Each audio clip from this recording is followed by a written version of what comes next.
Ma'am ngasi class e percentage ki class taruk sure tare subo idini ko ngasi ki class ji hamar oiba class hoidini sidesina ngasi ki type se ko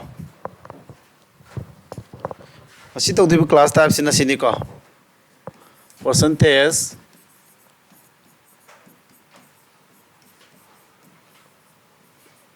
ta ngasi ki tawdiba type sina karino haiba matamda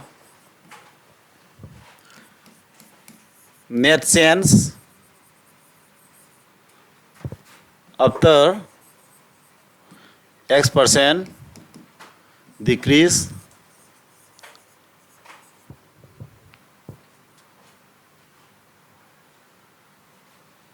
and increase sigi type se nebo kan si to du ko hana le ramadu dagi x% change tawre adu amuk su x% change tawre adu ta di net change kya lege total da kya change tawge habdo suma type question ju oidu ni ngasi ko adu sine na tri da ina noi da mayam haining bukhra lei akoi gi SSCD exam mayam na ko padi pam na ba SSCD active service pam singi ko SSCD hai je paramilitary force ki ko constable lobu gi adu ma exam ni haribe exam je haina gi bai matungena haidi mogi schedule gi matungena august ki tang kuntere sida notification thoga exam jina december january da thaba haina hana de leibne ba adu ai khan bada hayeng ji soidena thokado mali adu thoga exam ji january da tado mali adu aseng budu de hayeng thok khangani dana adu yamna daka oire sigi class adu gi damakta ina live class ama SSCGD 2024-25 da special focus to bako live class ama तौरगने है live class timing जी पुंग मंगा मखाई दगिना तरे मखाई PM ने को मिलांगी अदु class ना नोमद mess 1 hour class तौरनी अदु English नुमी हुमनी तौगनी 40 minutes अदु लेमौरिबदो GK करेने फेयर को अदुगा रीजनिंग जुसी अदु हारिबा क्लास स्ट्रक्चर्स है अखोई नोई ऑफलाइन क्लास की सो दुम तौगने को नुंगती करेने फेयर जेने अवेयरनेस की टॉपिक मसा मसा मम तौने अदुगा नोंगालगा क्वेश्चन तरा तरा मोक्टेस adum tawrne jiki jinukti paaba hebit na thamna boka adnoi nandegi lerik param daba khara thausa wasa dana ler majin de chexilo exam je hoji knocking at the door werabani thongjin da leirabani thillag leirabani boka mai pakpa mu winning agadi hoji ti hona da di yaroi matam di yam leitrabani tha manga taru khai subject mari ni pa du ji ko aduna mayam sigi class e interested oiba satra singna adum ko kantia dum torok yani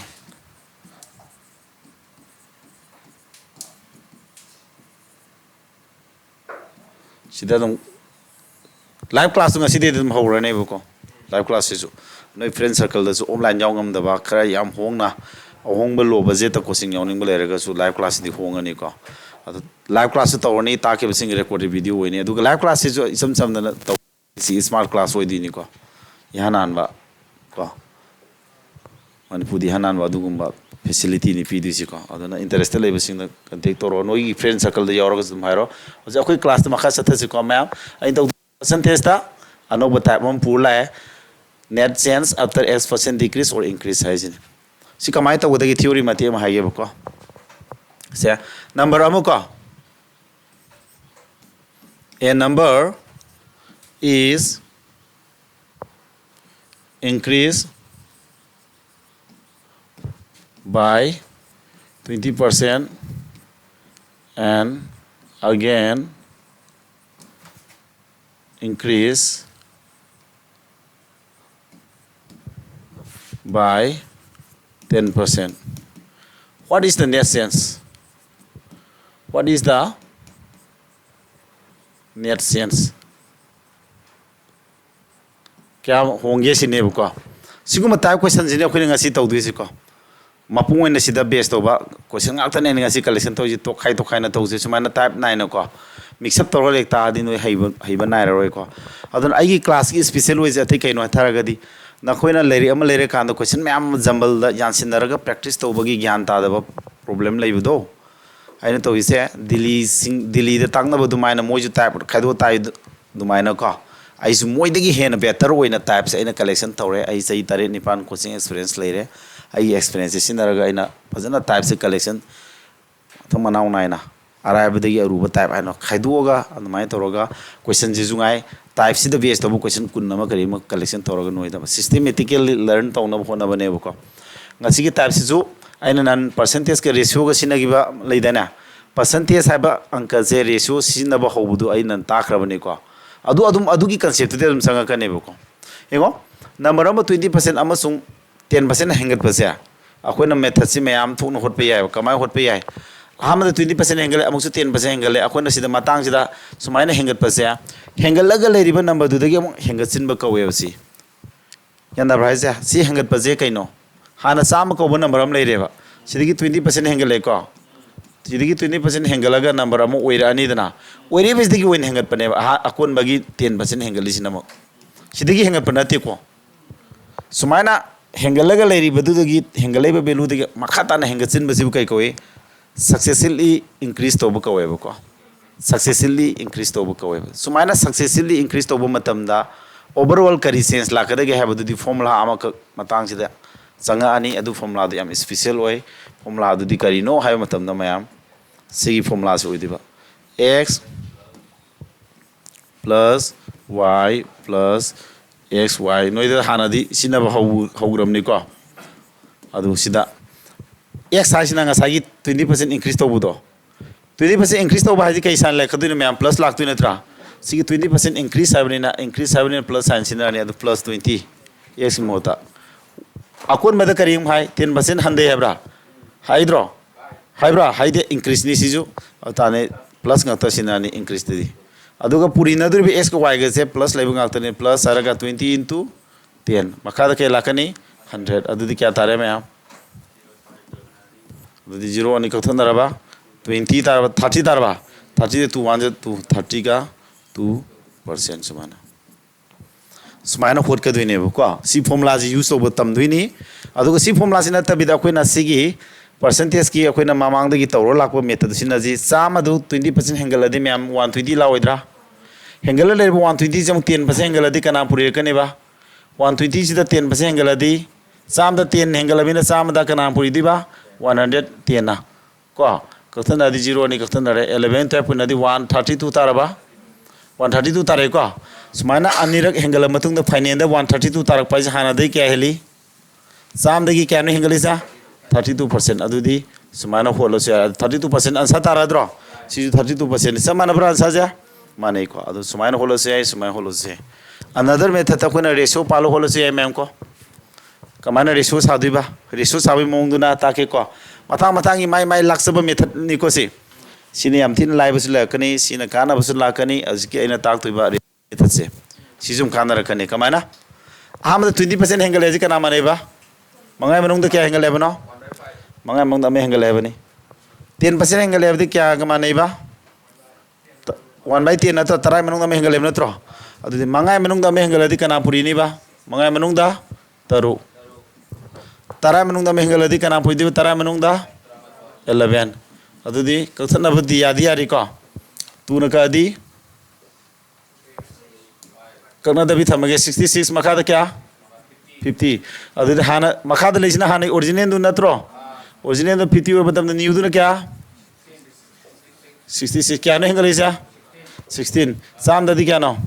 ya khai da 16 sam da di si sam mo thoke di tu na puri kya tai reso ji tu na puri di 100 tarba tu na puri di kya tara 132 sam manung da kya no hengale sa 32% si 100 oira mina percent tape agre ko sumai toroga ratio same ko hotlo se are ko 100 lok se lo hotlo se are direct formula palo se are si formula se man singu ko yam thi na maru we formula ni haigedra kai do bugin s ko y ga ku plus plus ni se ani ma increase we ni ko amuk 20% increase amuk su 10% increase we plus ngata sinaraga puri na du ani se plus ngata we me plus ta me du ka kakthana raga si ko tare 100 loro hotpi du si hare natraga ratio method hom nei ko si jing ji sina ba ji mathang tam dui nei ko si tab sini adu question ji pair ga mu yeng ji hena gyan tara khini myam question pair ga ko gyan ta hobra sida kari hangning ba lei thuman gi ba ai ji energy full loi bagi ko am thu na ngang bra tak pada thuman gi bra gi ja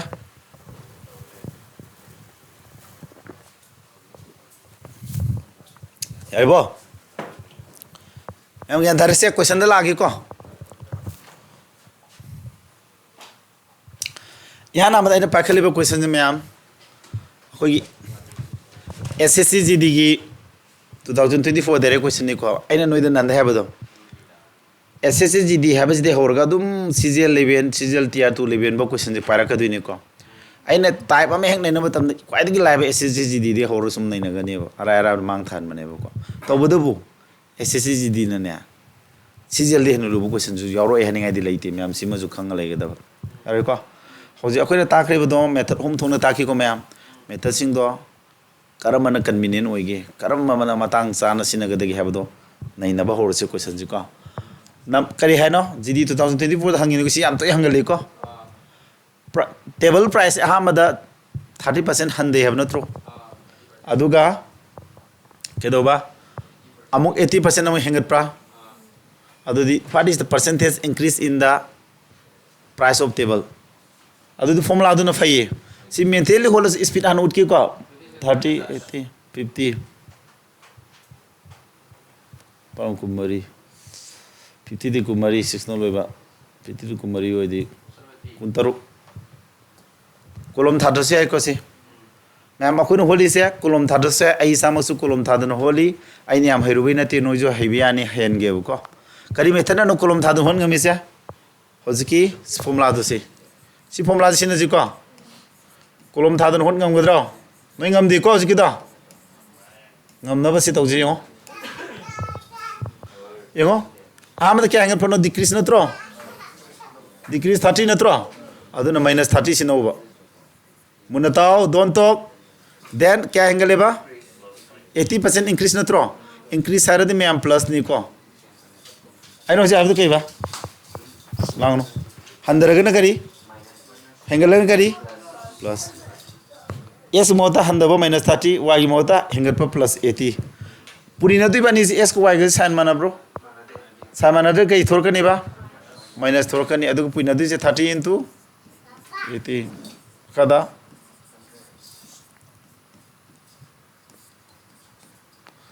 यार को सा 80 का 30 खादो da क्या था 50 था bra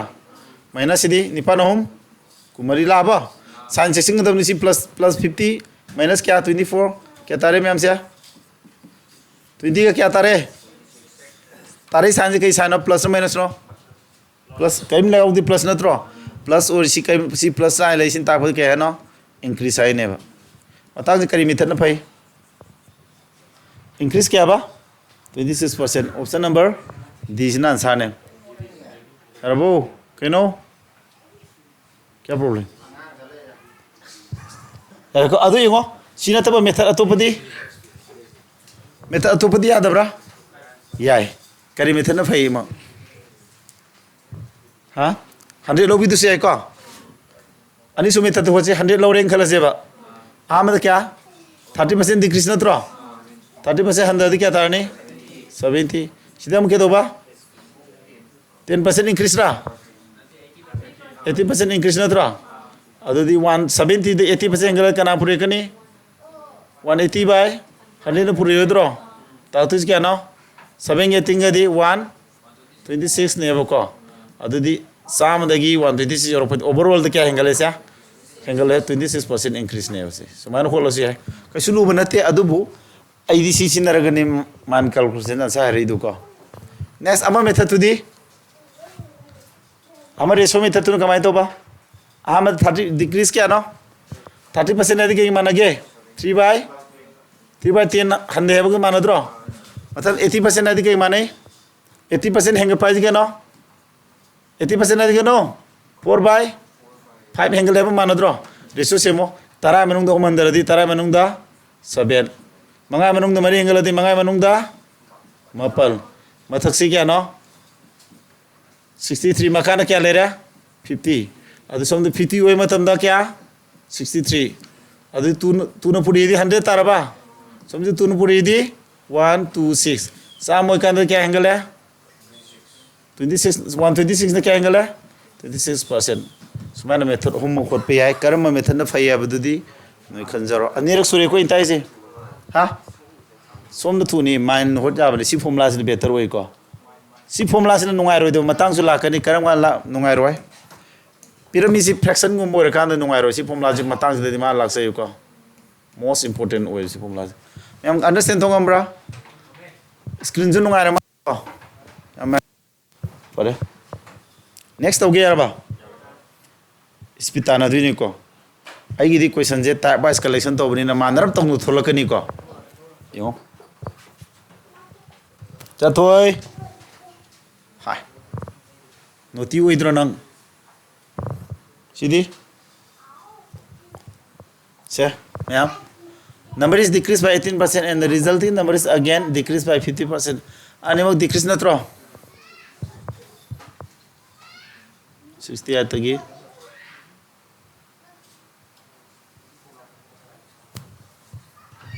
thubrai gi da ai second manga samro je inkhor kri da mai ngam reu formula pal holi koi si pal holo sino pare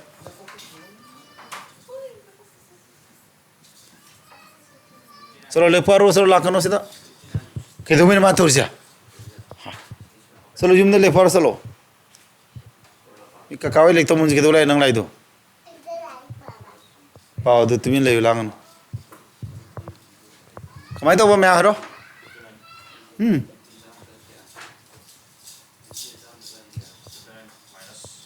59 dabro speed tu ni dena kari methana thuri ja maina da tisna re ta khadok ba 68 tagi ore 9 khadok ki bane do thui ko sine ithu thorane me aha mada decrease sabri na ke dorni minus siju decrease sabri kari minus natra punya du ni samana ne plus la ba kai dora adom da khad ni lei do 100 क्या तारे सा minus क्या तारा plus संख्या का दी 2 का दी 9 अदि क्या तारा सामान्य दे को सामान्य दे हो माइनस क्या 59 माइनस साइज क्या नो डिक्रीज माइनस साइज ता कुछ डिक्रीज तक सब बने को डिक्रीज क्या 59% डिक्रीज यार मैं ज्ञान तारी ब्रो ताने लोगे है ब्रो मुन मुनियंगो फोटो काप्चर से वरी थागलक तो ले वीडियो जी को ngasi वीडियो जी फजन थागलक कनी मानी यामानी ngasi वीडियो याम थागलक कनी करे को से नेक्स्ट ओके स्पीड तो जी को आई हन स्पीड उथुई नि को तो जी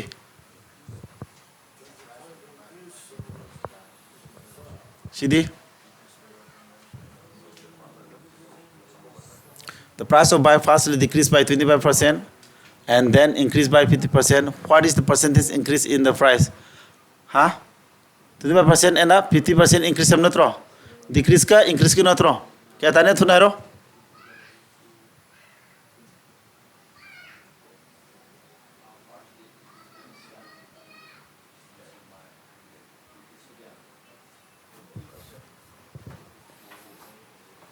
tapi ko noy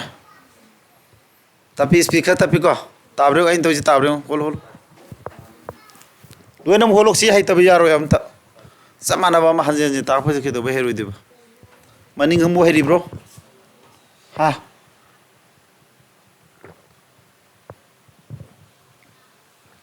ta de nang ta de tabra oi roi tai di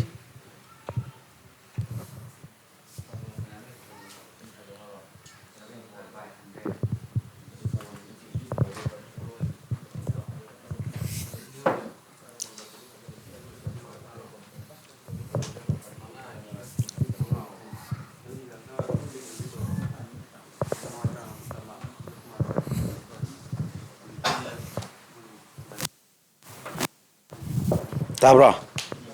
as loi tape noi speed am de yadri noi speed ko akoi no holy speed ure dana cha 25% decrease natro mentally hot pane plus increase by 50 plus 50 la wedra increase hoy mane sila ane ko aduga purina dui bani je ke dora decrease hoy minus increase hoy plus purina dui bani je sai manadra bani na minus somdana purina dui 50 into 25 natro mentally hot pangam dri no yamna yadri sikya tare sa plus 25 tare minus yankai mangana kadi ani natra 2 na 25 ti yeladi 12.5 natro adu ke do tare sa kaduna di manga di mai tangkai khai do ke da di ke tare 12.5 adu di ke no decrease natro the percentage increase in the price ita the SSCGD 2024 question ni kolom sukta tha da na khot pe sidigi hena question ma'am ma di hangi bani ado ina khara khak collection to bai wani si hol le da thai jo herani na ko question cham hol la hena hidau nate tai ba je amung tang ta ko chama na bang tani noine apply to ba heraba mind calculation ngam no honraba yare put si tisin ba khadok pa to go don ka na ba ji ko mentally to ngam ganda thu de next another SSCGD 2023 jom collection to ni sahi guding hangale have the ulli ni koi do je hangale trasa decrease by 25% and increase by 25%. The percentage increase or decrease percent always kariba. Suma always decrease when na. Among na kya ba sida formula ama lai ko. Se. Sida formula ama thoye ko. Among na kya no 20% kari increase. Among na kari ama to 25% kari ba. Ama to 25% decrease natro adu di 25% decrease amaga kariye 25% increase amaga natro summa condition ji leraba sabsu manaraba muna taw ko sabsu manaraba amungna hingat pa amungna handaba oiraba adu ta di summa condition da matam supa ke dawni ba always matam supa da decrease or kani me am sim formula gi type ta khangu ko trick ne ba always decrease adu percentage tu kya ba c square to birani 25 square aduga 100 yen gadaba 25 square this kya no 625 natro 625 ta 100 yen lo kya tara adu yelo di 6.25% decrease ne ba 6.25 ti kya mane 0.25 fraction da di 1 by 4 mane decrease ne ba adu combine taraki bino habdu utpo ina itala ke ko si formula ji pala ga ne ba ko ne si shortcut sare ji ma'am को अमुक न केदो है बनो हेंगल है बनो throw हंदे बना ले माइनस 25 लानी अमुक न 25 फसे हेंगल है बनो त्रो प्लस 25 लानी पुण्य दे नि सामान दम नि माइनस थोरा बा 25 आनी पुण्य रो 100 अदु सी क्या तारे से 0 तारो इधर से सी 0 तारे को सी तो सी ने माइनस 25 स्क्वायर क्या 100 न throw adu kadara minus leisna takudi matasi minus thorok tro samana bani hore sikak gine ba aduna ni minus thorok pasina always decrease laise minus thorok to leire aduna always suma condition da decrease lagto ji ko aduga decrease ki percentage na kya ta doi ba sigi pirami ba 25 ki square lai juro ba formula da gine ba laise kari formula sa do lai no si formula si gine ko ko na hoje ki si circle laise ani ji managi bilu managi bani hore 0 tagi ba aduga minus sign thorop kuni na always decrease sarak kune ba sigi shortcut formula saraki bse asidagi ni to bodu bu si khanga ga di hemedi sam sambi da sum condition ji lai de ke dongni ba ke dongni have no ina ja always decrease aduma ka oro no sin hai ribro ma'am si bo sidabu mark lo ngamoidro fajana tai khaido ga tai mix up oidre ngasi gi ko si kak tang the best to question to nei na duini ma'am next one question kare am holo ji abreng ji ko samana bani na sidi jidi ni sijo nita gi tolop si 30 mase angle eduga 30 mase handare ko adudi matam supu ke dawni hoji kitu manabra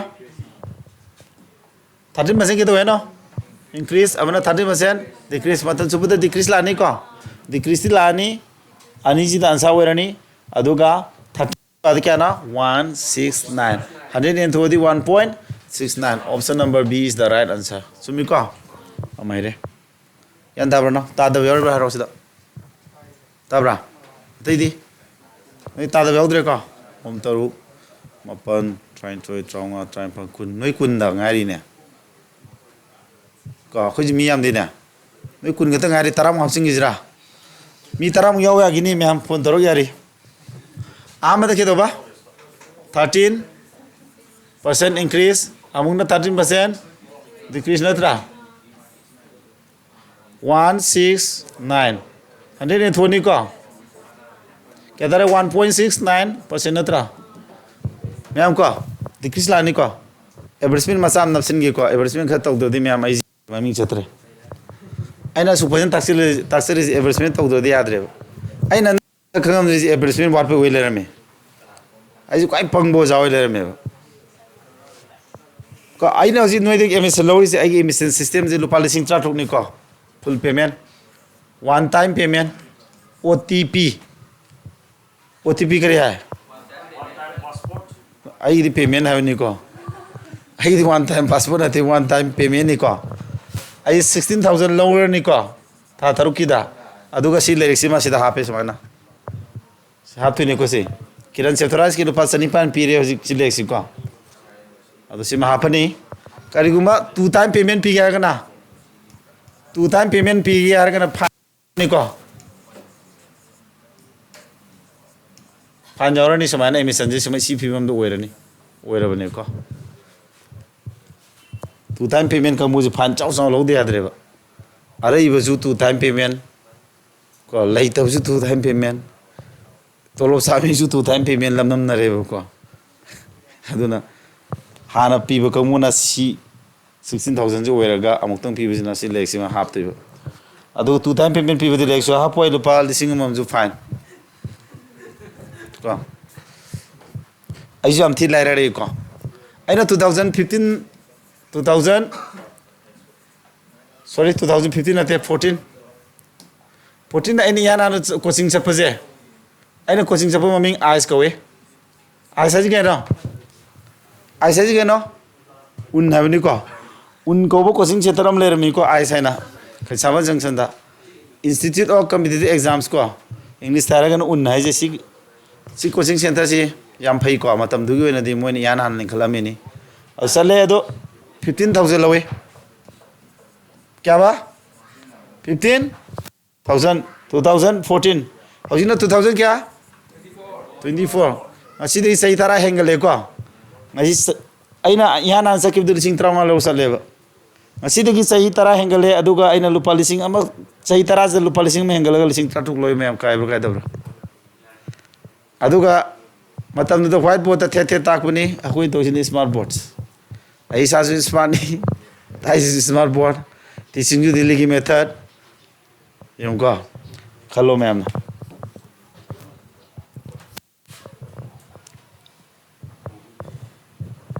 ꯁꯤꯗꯤ 10% ꯍꯟꯊꯔꯦ ꯑꯗꯨꯒ daily sale of the article is increase by क्या ꯌꯦꯡꯉꯨ ꯀꯣꯏꯁꯟꯁꯤ ꯅꯣꯏ ꯍꯧꯖꯤꯛ ꯀꯣꯏꯁꯟꯕꯨꯗꯤ ꯂꯩꯈꯥꯏꯔꯦꯕ ꯂꯩꯊꯣꯛꯑꯁꯨ ꯅꯣꯏ ꯈꯪꯗꯣꯏꯁꯦ ꯍꯧꯖꯤꯛꯀꯤꯗꯤ ꯄꯥꯟꯗꯣꯔꯤ ꯑꯗꯨꯝ ꯈꯪꯉꯝꯃꯅꯦꯕ ꯀꯔꯤꯒꯤ ꯈꯪꯉꯤꯅꯣ ꯑꯩꯅ ꯇꯥꯏꯞꯁꯦ ꯑꯃꯈꯛꯇꯪ ꯁꯤꯒꯤ ꯇꯥꯏꯞ ꯃꯥꯟꯅꯕ ꯀꯂꯦꯛꯁꯟ ꯇꯧꯔꯕꯅꯤꯅ ꯅꯣꯏ ꯑꯥꯏꯗꯤꯌꯥꯗꯨ ꯂꯥꯛꯏꯅꯦꯕ ꯑꯦꯛꯖꯥꯝꯗꯗꯤ ꯄꯨꯂꯞ ꯃꯤꯛꯁꯑꯞ ꯇꯧꯔꯒ ꯁꯟꯗꯣꯛꯑ ꯇꯥꯝꯗꯣꯏꯅꯦꯕ ꯀꯣꯏꯁꯟꯁꯤ ꯄꯔꯁꯦꯟꯇꯦꯖꯀꯤ ꯑꯃꯨꯛ ꯂꯥꯛꯀꯅꯤ ꯄ꯭ꯔꯣꯐꯤꯠꯁꯨ ꯂꯥꯛꯀꯅꯤ ꯀꯔꯤ ꯄꯥꯟꯗꯣꯏꯅꯣ ꯈꯪꯉꯣꯏꯗꯣꯏꯅꯦꯕ ꯍꯧꯖꯤꯛꯀꯤꯗꯤ ꯑꯩꯅ ꯇꯥꯏꯞ ꯑꯣꯏꯅ ꯈꯥꯏꯗꯣꯛꯑꯒ ꯁꯤꯒꯤ ꯇꯥꯏꯞꯁꯤꯗ ꯁꯤ ꯍꯣꯠ ꯌꯥꯗꯣꯏꯅꯤ ꯍꯥꯏꯔꯒ ꯀꯂꯦꯛꯁꯟ ꯇꯧꯕꯤꯕꯩ ꯅꯣꯏꯗ ꯂꯥꯏꯊꯣꯛꯄꯗꯣ ꯍꯦꯜꯂꯤꯅꯦꯕ ꯌꯥꯏꯀꯣ ꯃꯥ ꯍꯥꯏꯁꯤ ꯀꯩꯅꯣ ꯄꯣꯠ ꯑꯃꯒꯤ ꯃꯃꯜꯁꯦ 10% ꯍꯟꯊꯔꯦ ꯑꯗꯨꯒ ꯃꯥꯒꯤ ꯅꯣꯡꯃꯒꯤ ꯌꯣꯟꯕꯒꯤ ꯆꯥꯡꯗꯨꯗꯤ 20% ꯍꯦꯟꯒꯠꯂꯦ ꯑꯗꯨ ꯅꯨꯡꯇꯤꯒꯤ ꯌꯣꯟꯕꯒꯤ ꯗꯦꯂꯤ ꯁꯦꯜ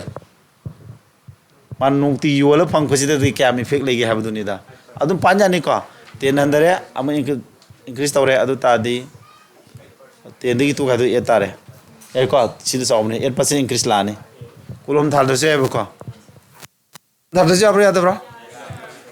ꯑꯗꯨ ꯀꯣꯂꯣꯝ ꯊꯥꯗꯕ ꯈꯔ ꯇꯝꯃꯨꯀꯣ ꯑꯍꯥꯟꯕꯗ -10 ꯂꯥꯛꯑꯅꯤ ꯗꯤꯀ꯭ꯔꯤꯁꯅꯤꯅ ꯃꯊꯪꯗ ꯀꯔꯤ ꯏꯟꯀ꯭ꯔꯤꯁꯅꯤꯅ +20 ꯂꯥꯛꯑꯅꯤ ꯃꯊꯪꯗ ꯁꯥꯏꯟ ꯃꯥꯟꯅꯗꯕꯒꯤ ꯄꯨꯔꯤꯅꯔꯒ 20ꯒ 10ꯒ ꯂꯥꯛꯑꯅꯤ ꯃꯌꯥꯝ ꯁꯤ ꯐꯣꯔꯃꯨꯂꯥꯁꯤꯅ ꯂꯣꯏ ꯍꯣꯠ ꯌꯥꯕ꯭ꯔꯥ ꯅꯨꯡꯉꯥꯏꯔꯝꯃꯅꯤꯀꯣ ꯅꯣꯏ ꯅꯣꯏ ꯄꯥꯝꯃꯤ ꯁꯨꯝꯕꯁꯤ ꯅꯠꯇ꯭ꯔ ꯇꯣꯏꯅ ꯍꯪꯉꯛꯄꯁꯦ ꯁꯨꯃꯥꯏꯅ ꯍꯪꯉꯒ ꯏꯔꯥꯏ ꯂꯥꯏꯅ ꯈꯟꯕꯗꯨꯅꯦꯕ ꯅꯪ ꯈꯪꯒꯗꯕ ꯁꯤꯗꯗꯤ ꯊꯕꯛ ꯈꯜꯂꯣꯏꯕ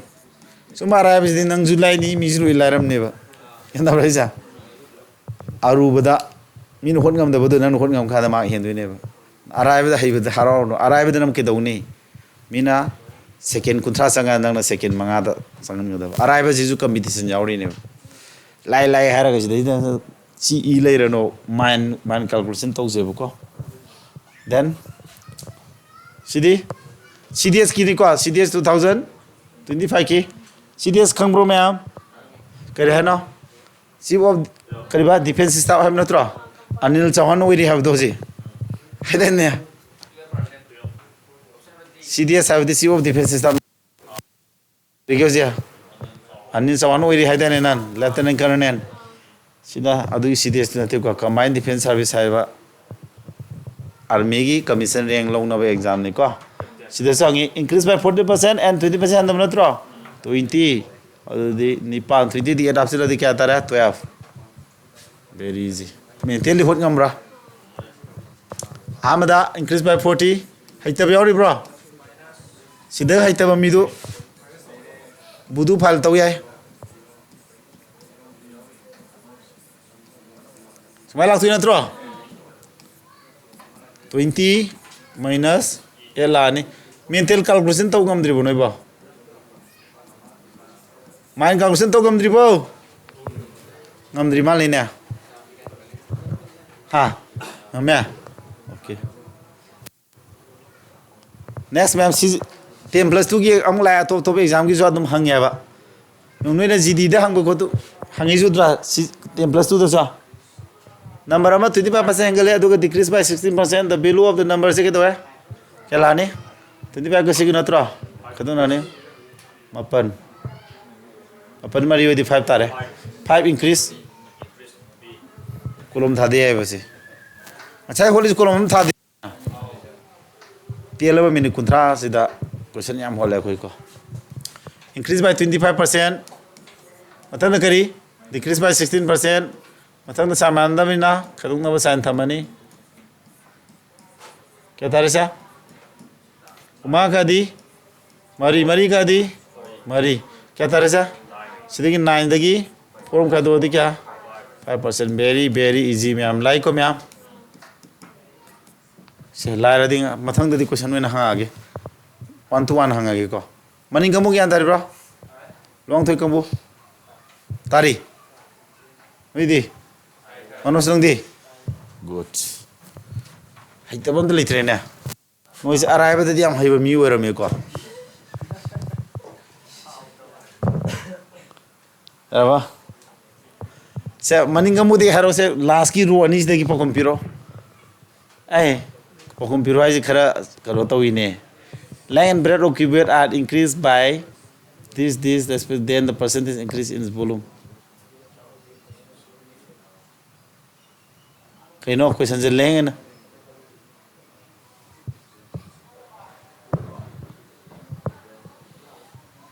increase in volume yung क्या था अंदर की मनी गंबू हाँ क्यूबेर अमसे लेंग ब्रेक अमसे हाई लेबन नत्रो हाई दिkai में हेंगत्रे अदु लेंग ब्रेक कते क्या हेंगतपा 7% हेंगतपा अमन क्या 6% हेंगतपा अदु प्लस लाने को अदु दी पॉइंट की नेसा दी हूं क्या नो लगती जा 42 दहने ने लदी क्या नो 0.42 लगती नत्रो ऑप्शन 0.42 लागबथि ओटी तरो ओटी दी कइनो ऑप्शन 3 कोलम थारो नोबा लास्ट तरे तरुनी फुनी थुन नत्रो 42 दहने ने लदी क्या तानी 42 दहने ने लदी अने ने लदी क्या ना 0.42 ताद्रो होरे 42 तिसि लखदु ने सिदा 13 नंबर ताजराने 13 42 तिसि लदी 13.42 अरे को अदा कोन कोलम थारोय दौने कनागुम असिंग बसाथ के दौने लास्ट की जी येंगा अदुम पॉइंट नंग्रने बा लॉजिक नि कोइ नाजा अदुना ऑप्शन टिक त चलो अन सेन तोय को ऑप्शन टिक हाइतब कमुना तन होबी तारे ऑप्शन टिक तक उंगम गदोने कोलम था लेगनो अदुने सेकंड खरा दो जादुनी सेकंड मरी मंगा संगने सि जो दुको next Sidi the S of a cube is increased by 10% increase in surface area सिदी केनो कमाय तौने सिदी क्यूब की करीबा हां सो मे 21 सेकंड अनि की क्वेश्चन ने को सिजु नै खंग्री भइने को क्यूब की S of cube नत्रो क्यूब की length breadth is increased by carry 10% नत्रा then the percentage increase in its surface area सिदे से हेन ज्ञान थाना बा another साइगी रेशो मेथड तो तक्सिल के ज्ञान हेन ताना ना बा अंदर को ngasai mamang itu ta di hen gyan ta duini siduin tage muna ta cube aji leng break kai galai ni leng break abas height lai duina tro mani kristo ji cube se madi leng break height sa mani ko cube ki kariba cube ki magi a side magi side to ni ko kya hengale na 10 bas angle adik 1 by kya mani ba han tarawa bidu hoji kya ora ba han tarawa bidu kya ba tara mathoi kaino se magi cube ki side to ni ko hengali se side to 10 ora madu ke dora original new de kya ore ba element ore sine hen gyan ta du ni ko kon xy pan madu ma hara ke ba nang concept si sengan gi ge ba side to na 10 oi bidu 11 sange ba surface area formula ke no cube ki surface area formula kham bro lali my surface area de no then a percentage increase in its surface area my surface kya no my sing surface ko iko surface punna kya no le is taru my surface total surface area is 6 into side square neba side square neba aduna ratio putuka na di sigi constant dam kakna gini ko surface area gi total surface area gi ratio je kedo ba 6 into ke la kadi ba side square side kya no 10 square la withdraw adu sigi su ke dilani 6 into side kya no 11 square la withdraw ratio da ka kini ha do ina side mana ba jidi ka kini ratio da constant oi ba jidi ko 10 square de 100 kya sina 120 wala ba 11 square de adu kya angle se han surface area do hana orum da 100 ni hojik ta kya ora ba 21 kya angle 21% so main hola ga di gyan ni henam taram mani adubu sida kari pande ba ngasagi kai formula panjai ba x plus y du pansin be yai ba kamai pangani haraga di ko si kamai palo hot ke ni haitar ga ni mayam samai pande ba sai to si x na ngasagi hengali du kena 10% adra increase by 10 plus 10 si y ji ju ngasagi plus 10 na mo sintare kya thara du dia 10 ni puna di sumai la withdraw sumai la ga sumai pa lo ba formula ji pan bai mong ji haini ko x plus y je si si na gyara ga na sumai na si na ro ko aduna tranga sai si mat si matam mudi sangani adu ta su concept tu si clear oi ngam mani ko oidra adu ga aseng bai si pa la ga khot ka dong ni ko x su 10 y su 10 lo tare ani ma s ngam chamana bo oi bani na understand to bro to bro mayam to re next one CGL gini ko sina CGL tha da mini IS CGL maming ke ko khamro je CGL je mini IS ar khangna re ko CGL bhai je IS ma sa moi bu samana re IS ma sa na te IS kitang handa ba ma me ko highly competitive way bani CGL triangle ma ki base ke increase to re ba 40% angle hai by what percentage should the height be increased so that the area increased by 60%? Kitang lay thok sin jawbra. Triangle lamagi the base of the triangle is increased by this. By what percent should its height be increased so that the area increased by area the kya increase to do now? Area formula kya half into base into altitude. Kaya na hai to kaya hai ki dai khong dre. Ayo ngawe ji ka to ka hami to base into noi tang tha kai nom khan lu bai ju ka a to koi ru bai tare noi ji tau thai ne le tang ta na koi ru ba coaching mohon da di lei ba namai du na ai mang do onjin ba wakan du na sai lei ta ba ai ji aure ina ji kai nom khan lei bai tare ko ere ko triangle ma gi base triangle ji base ko altitude ka lei da na base adi si ma kha gi si base ka we altitude aga na direct perpendicular in 90 degree the single lines in altitude ko wi ko altitude ke do heno sia triangle ma gi base 40% increase tawre adu taragadi adu base ratio ke no base ki ratio to kya tare adu de kono bu ta ke bu ko shortcut na ma ta ke ba aya sa han haram do ne hydre ko कोना तौरगे base क्या 40% हेंगलदी 40% है क्या 2/5 नत्रो हाना 5 ओबदो क्या ओरे है से 2 हेंगलदी 7 ओरे को अदुगा माना सुट इज हाई तो क्या इंक्रीज तौगदी हाई तो हाई की खंगद्री को एरिया के दोबा एरिया क्या हेंगे पा 60% नत्रो 60% है 60% दी 3/5 नत्रो मंगाई मनुंग दा हुम है क्या तर मंगा ओबदो क्या हा मंगाई मनुंग क्या ओबा एट ओबने आई फोरम पाई को क्या ताने सिलु मैम से अंक सिने लुसिंग्रे खो सिने को सिने खल लुसिंग्रे अदो ताकपद सिने ज्ञान तानब सिने नुंगाइनी तौबे वानी मेथड अतोप लेरि ताकिबुन ताव को एरिया फॉर्मूला तो कई बा हाफ इनटू बेस इनटू कना हाइट नत्रो हाइट आबे अल्टीट्यूड का समान नहीं को मैं मुन ताव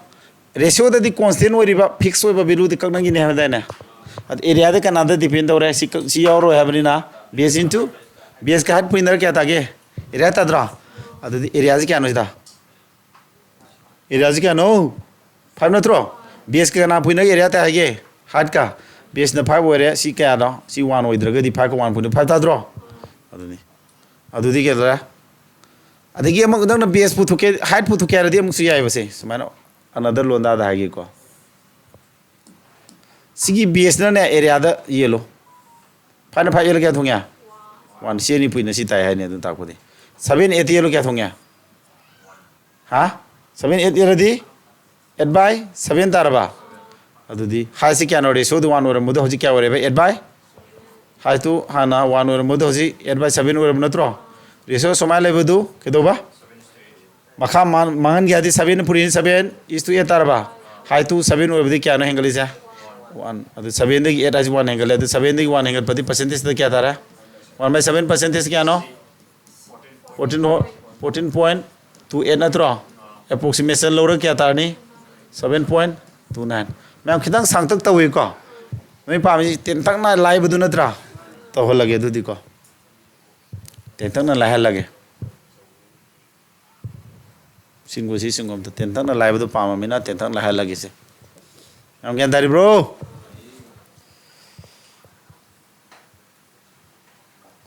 से स्वाई जगह तो होत की को क्या तादे आयो नहीं तादे है बम तो याउदी को नंदी लेता ले जे ले याम तीन है बंगा तनी अखोई साथा सिंग दुगा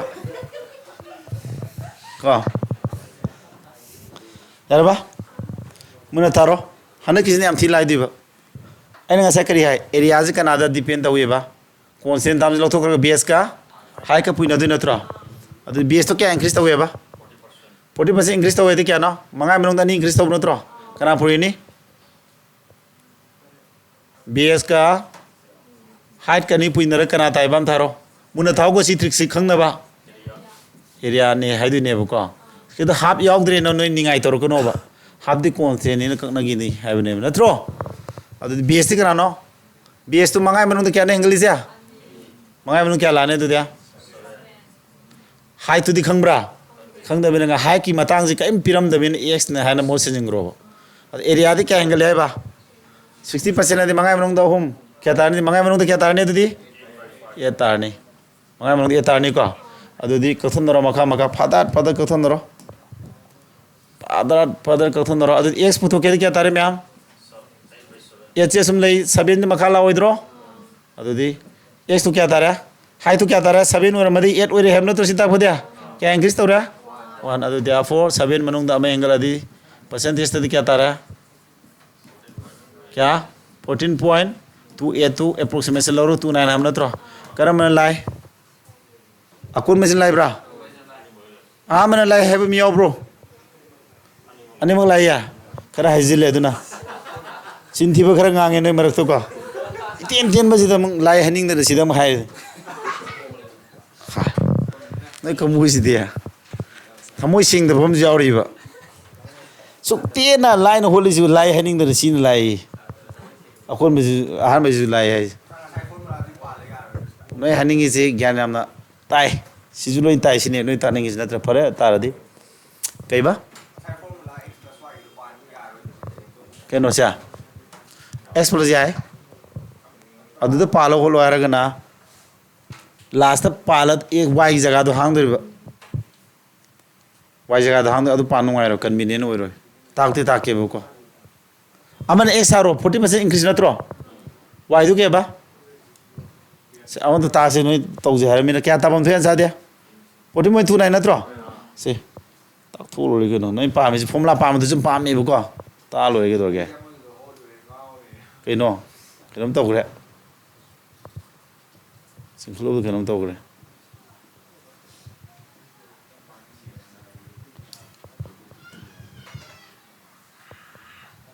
Apa? Jadi kan saya formula pan betul tahu gitu memang mana tahu, mana yang formula pan ni harus malah ni se. Amal kya nengal isya? Plus 40. Mana kanan tu hengal lagi? High tu je hengal leda na. Adu khang dah nengal tu plus y logo. Puina tu ni tu kya apa? 40 ka naga? Y puina ni ko. Adu ko tarak pudu kya hengal leba? Area tu kya hengal leba? 60. Semai tahu equation solve tahu. Y itu. Apa? Karena menungai ni. Aduh kaya 40 plus Y. Kaya apa? 4Y tara apa? Maka ada 10 natra. Somdana 60 natra. 40 je somsakra di 60 dah 20 tara apa? Somdana kaya tara ni. Somdana di 10 Y ka 14 Y ka di 14 Y by kya? 10 tara bo. Kata nadi basi 7 thunga ba? Sina kya? 5 thunga ba? 7y equal to kya? Manga kun sama. Adu di y putho kedi kya tarani? Sama to 7 yeladi kya tarani? Tararo idro dum. Adu di. Khairani ko. Pare. Nai hangang pani si tai nai hangam dra di tawai dau ne basi. Karma nira lai. Maya gi nira lai dra. Adu lai ne. Adu na si kai no. Aina mamang da si concept sa use tau di tak re da si type sa. Manga da base to kya no? Base to 40% angle level na true. 40% adi kya manai ba? Ha? 2/5 manga manong da ni angle di manga manong taret. Height to di kaim khang da bin x ko ba variable man lo thambiro. Adu equal to area dan ke do ba? Area da na 60% kya manai ba sa? 60% 3/5 na true. Manga manong angle di manga manong ni pa na kal than na ro. X put x से 8/7 taret makal lesna original dun hamna tro x से x के no high तु न tro x से high तु ने बा high से हाना तारे और मदो निपान ओरे तारे मनुंदा निपान ओबे अमे एंगल तारे मनुंदा अमे एंगल दी परसेंटेज क्या नो पार मैम लाई को मैं एक जी पान गदा हेंग में नै मरक त गेम नुंग सना मा देगी लेक त थाव यावसिन mangang यावब्रो हा यावे kana dbc lek leka kan para bahasa pare nom nini ke malan bidu kan ro ko ha pajan thoyang paro aina ji nang no hona bodo ngasi nang no wari base nangi future nang hingada sai ya mali dana khawang kon mai matam lakhini pi dhibi matam lakhini namana me amam mukhai na bagi ka atanda thongna bagi matam lakhini adu matam me am dugi ngasi honari basina adugi ngasi honari basigi phol ne nang phang kaduji anda braja nangi future sang rabdo thai tawdui ne deciding factor wera kadui nang jina nangi hanaki sahi jina ko aduna khallo munna the length and breadth of a cubit are increased by this and height is kya the percentage increase in the volume of sugum sidi kai ne phani khangbra volume ai ke no formula depend oi ko si kai formula depend oi ba volume formula khang dia volume dikai manai ba length into breadth into kari hai natra adu length du kya increase toi ba 10% increase to natra tara manung da ma la angle ani ko volume si thamo adu breadth se kya increase toi ba 20% 1/5 natra mangai manung da ma angle di taru adu high sin ke do ba 20% adi kya no 1/5 mangai manung da ma angle di mangai manung da taruk ni mangai manung da ma handara mangai manung taruk ni ni handari ni si 4/5 natra adu makha si volume tar tu natra duga makha le original Sina anobudune. Kathana yabra. Kathana rudra suyare. Kya tara. Kumunga tara sani ke tarba makaja. Athana kya? Tarumari kumari natra. Kumari 11 puri nadi 2 6 4. Han le ramana si hojil 11 kya? Kya ne engali se? 14 engalaba kanai manungda. Sani yang kai manungda kya ne engali se? 14 sa manungda di toro. Yang kai ani yang kai kya? Manga. Mathasu kunipan dabra. Makana 5 dabra. Sidi nang mathasu makasu 10 2 na puri ro 2 na puri di 10 dabra. Mathasu 2 na puri di 50 ga 6. 10 and 5.6 larak na baneda. Ito si 5.6 ka mai itara. Mana fraction di re ko. 10 era di 5 6 by kya lani? 10 lani ko. Adu sidi kya mane? Kathana di 2 3 ja 2 5 ja. 5 whole 3 by 5 aureu. Sida ina 5 on direct yen da bi da 10 tawrisi lila makalam ni ko. Point nam nungai na ba 5 si 2 na puri di 10. 20 si 2 puri di 56 2 na nakal matak maka puri bini kai ba leite ko. 10 era di 5 thunge adu 6 leme 6 by 10. Sidam kakna yai ko. Samani mix fraction wiring ede kakna basi jai si ju khangan ba pa mai na. Yare ko mya. Myam gyan tari. Yare adu am sok tanga se le ko.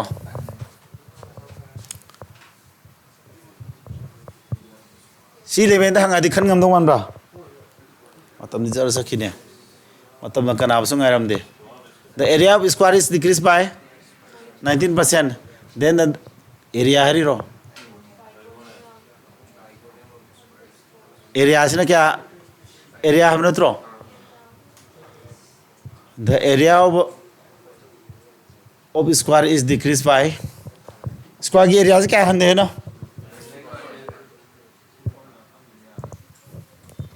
Char basya? X plus y hoji ki mamang idu x plus y panya ro hom thui du di leng bre am san aungi formula lei ani ni pala to adu kanar de hoji ki du ira lai bane to ko aungi lei kan te sungsi sina de bi am sina gande leng di we kan ta ba ba square ki area ka increase to ya no then the diagonal of the square is decreased by adu di ngakho ko Sam oibada Sam trampan orba sad ke di 10 oi kanda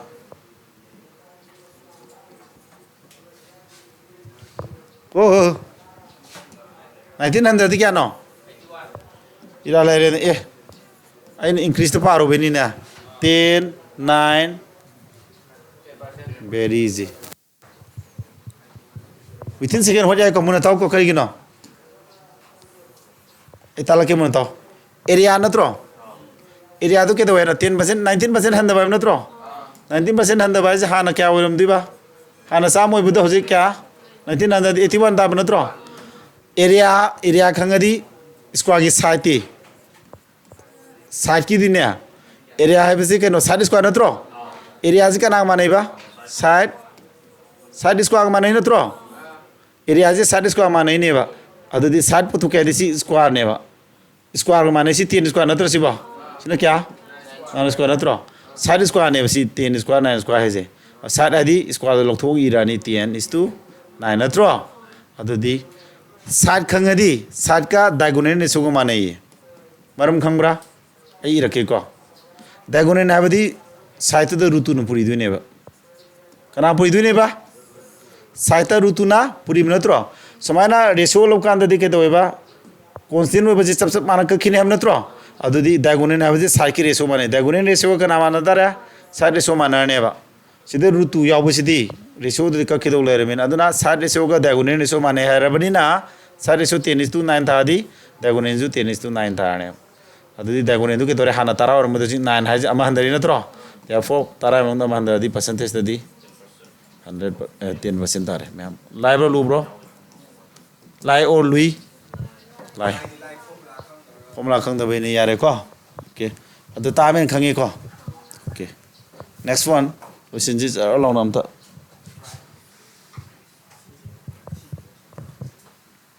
si kamai to bono myam sem da ro kai bono petrol mamanje 19% hengal Sunita intends to spend only an additional 12% on petrol CGL kya no tier 2 siek ngam ne officer phau tu simem ko noi singam reng officer oi ke kya jori ngi ko petrol je 19% hengal and Sunita na pa mis ke no petrol no intends man hengalam pa mis no tro by what percent should she reduce the quantity of petrol this ayana speed an ta thuki ko 19% hengalaba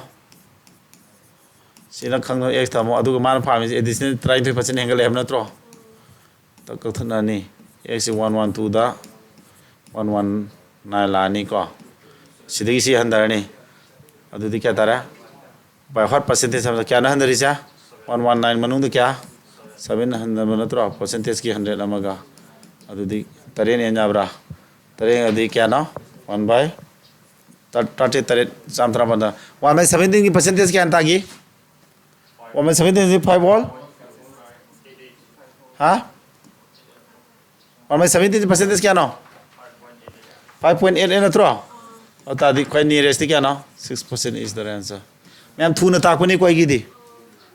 सीजल त्या तो जो थून हो जाए अब तो नहीं बोली सी अब तो तब ना मकोंते हला गया को ऐसे सी मानव तो बम याव तो triangle की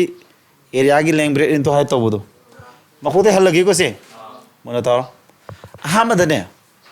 petrol gi kariba petrol gi price ke kana punya den formula jini singa dong nemni ko sikak muthal lagi araba makok te tak to muthal lagi kyan tare me amsi ba kharam di tv ngum ngam din ta into chi price into ke doba price ka spends only this by what percent should she reduce the quantity price into quantity pulla kya ba expenditure do natro expenditure mayam gyan tari bro mayam te ani rijibo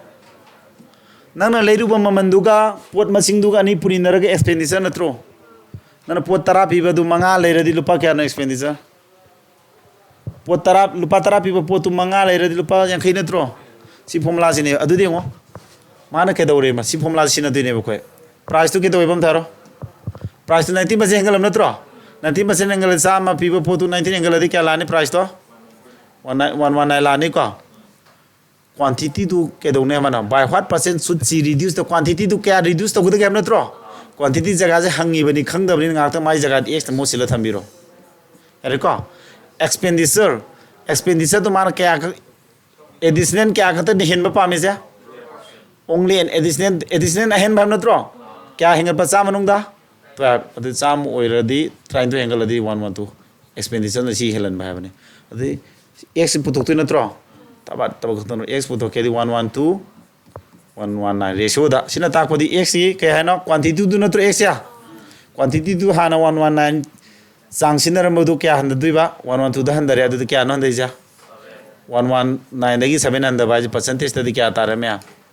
119 dagi 700 percentage da sound puri roidro adu kathana ga da makaji 7 ka di sula phaba ka mudu haro 7 ka di 1 17 darba 1 by 70% 5.88 simpa pu hagi dra approximation lo di 6 darbo nearest integer ham natro very easy सिका माना बम जाओ रे कोई सीधी live sir कभी दुनिया में कभी नहीं मिलेगा है को अब सी फॉर्मूला से मत खंगो अदुगा खंगदो एक्स तक लो क्या तो खरे याउनरी ने मसिन तकनरी ने शाबाश फै नोय डाइट तोसिन यावरे को कोचिंग लाना हा कोचिंग लाना बेट तब डाइट तब यावरे कस काय दे तो बुदि नोय मसिन तकना गदौ ने दिबि नंला हाइट्रिजा हा परे हाय बने मामा तापुना दु चुम बने हाय अखोइ जाम ताले इमानबदो को हा इमानबदा हंगबदि इजु कायदा ओजादा हंगमने खरि कायरजो आदुम लोसिलो इकायबदु को खंगदा मयामदना कैंसर फॉर्म तोर पोखाय सीजनी मा हंगोयबा हंगदी अइन ताकपिरे मथंग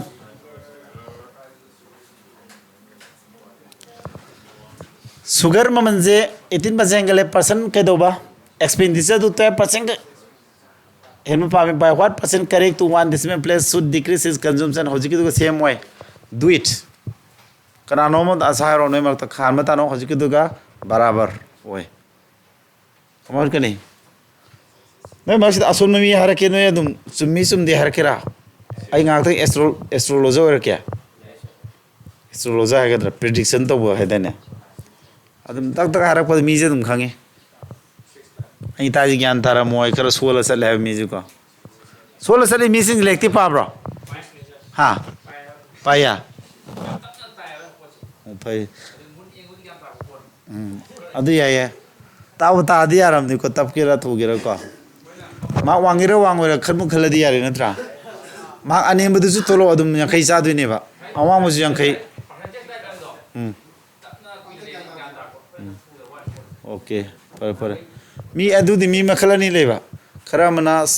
loksin mada tappa khara mana thuba kambu le aduna ni ko man kam khalo no sugar ke to ba sa asiki to chama na em natro etin ba sengala di sa manung da kya la ni si lan adu ke to ba expenditure to kya ba 10% hello by what percent kan correct to quantity to si tham di natro adu kya da di ba sa manung da kya helan be expenditure ja 1 ane manung da 11 tu la withdraw sikaino sipum la je price into kari price ka quantity ka puri nar ka na ta ba expand this are hojiki tu sa mane hai doina du kya tarabo kothana da na si ko ya bro yang kai ga tarusna yang kai ga mapan da bra yes kya tara 56 karon dor kono kana no सही मनम number जारी ने कम उताले पूरा से ले मरो इने 3 फितना मनम 3% से क्या आता है नत्रस क्या ताने से लमसम होलो सो हमदा या कहीं पनी अंदर नत्रा मांगा सकत तरु संपत्ति है लमनी ना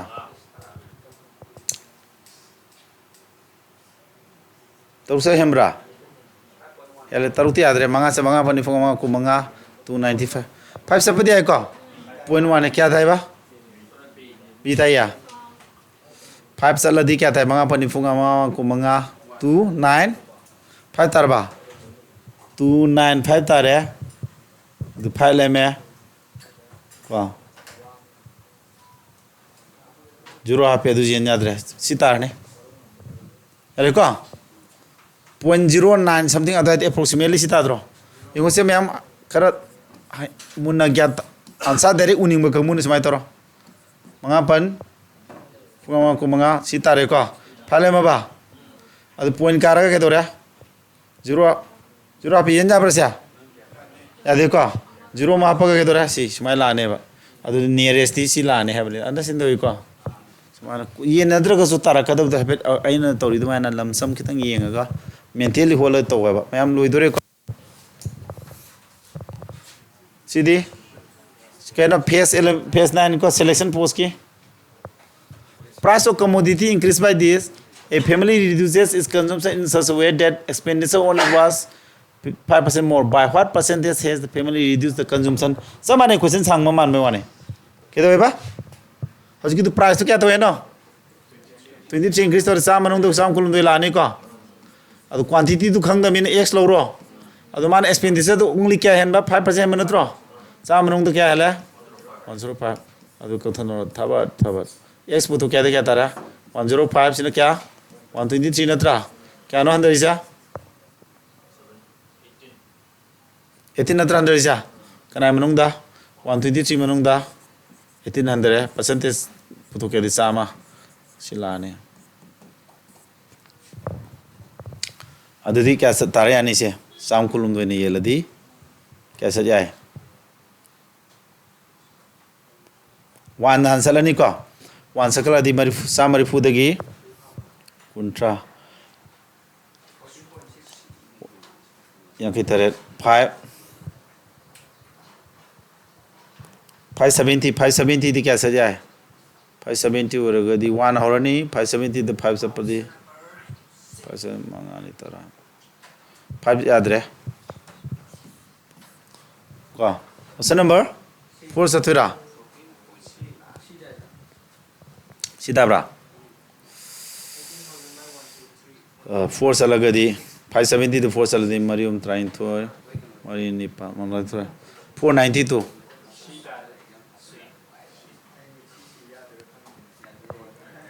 Sida bra.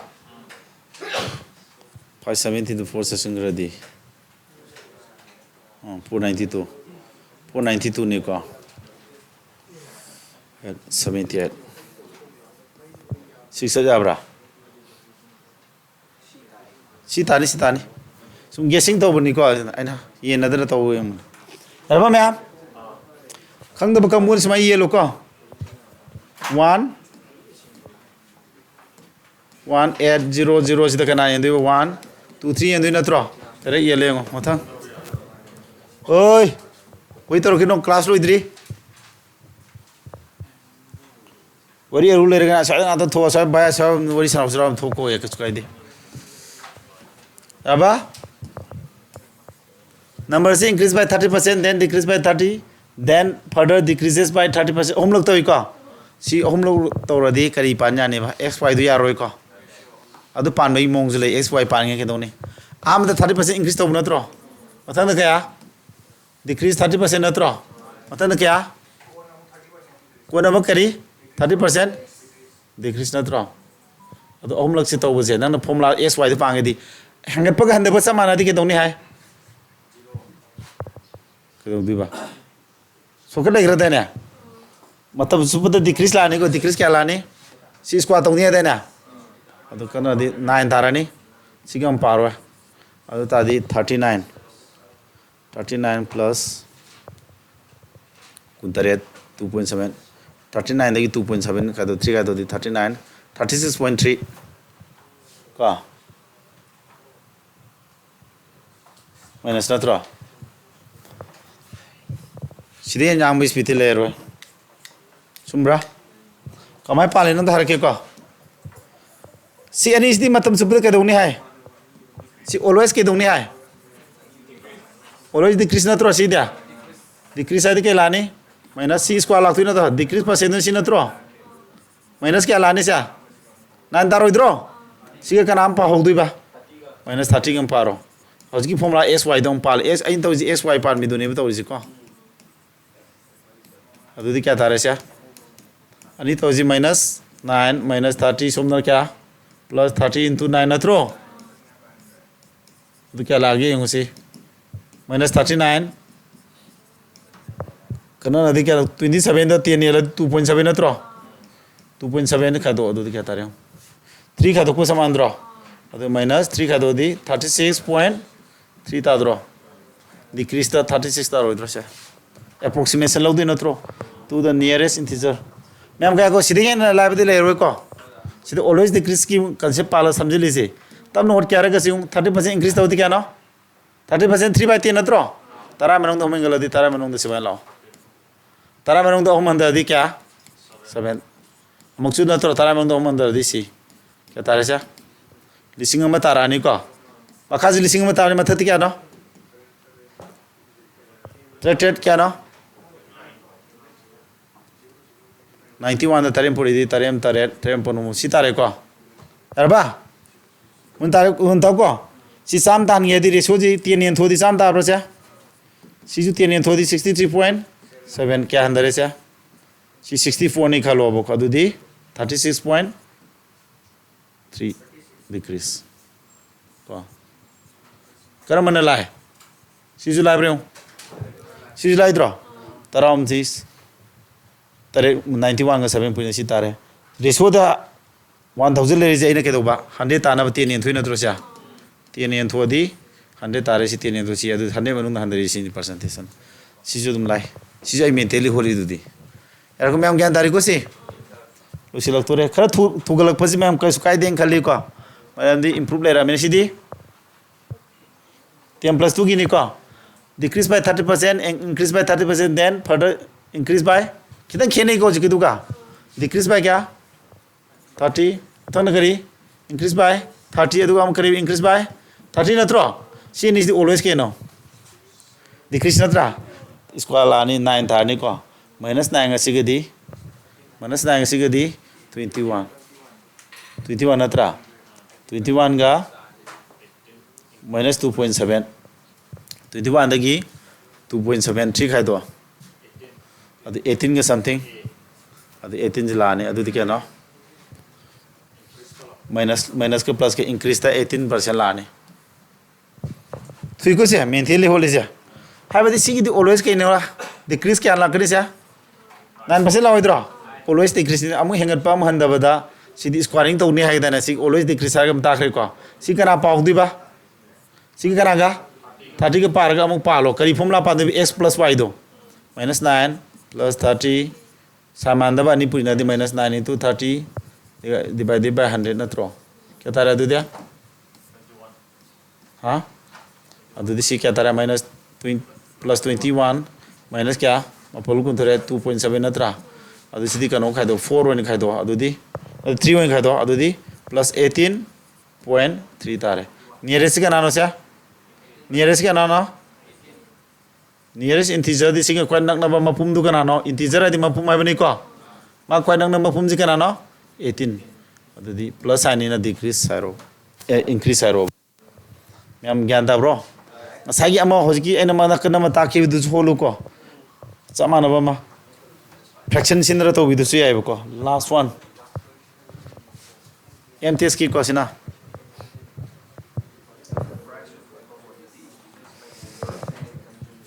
and its consumption increased by then what will be the increase or decrease in the cd xy panja ni ko increase decrease adu te la ni 8% increase la kani aman increase na sawe plus 8 la ni decrease 10% atro decrease 10% minus 10 increase 20 ani puina ni 20 ka 10 ko kya tara sa plus 10 minus 2 kya tara du dia plus kya 8% God bless me arabo mya yang kamai to wi adum time manaba collection to bana maram morga no improve oiba thuri ne ko adu da kitang area bulungi concept khara changa kana formula da ka or pogumba adum khara di yawgani ko jumda mo revise to tho kasham lubuna te si plus mix one sabak long ta ma lu ne ba flow nai na type wise khaidu pi bene aduna type wise khaidu ye je noi na ngona di thanks saibam thoi noi dem thai di natra amde ai di wai ba collection to no na ba do ko fajana thawai ta na collection to ni lari myam ji dagi ko mana manab to ba type se ado hayeng na type anubam pu lak tu ni revision to ro fajana ko asigi di sida mes class lo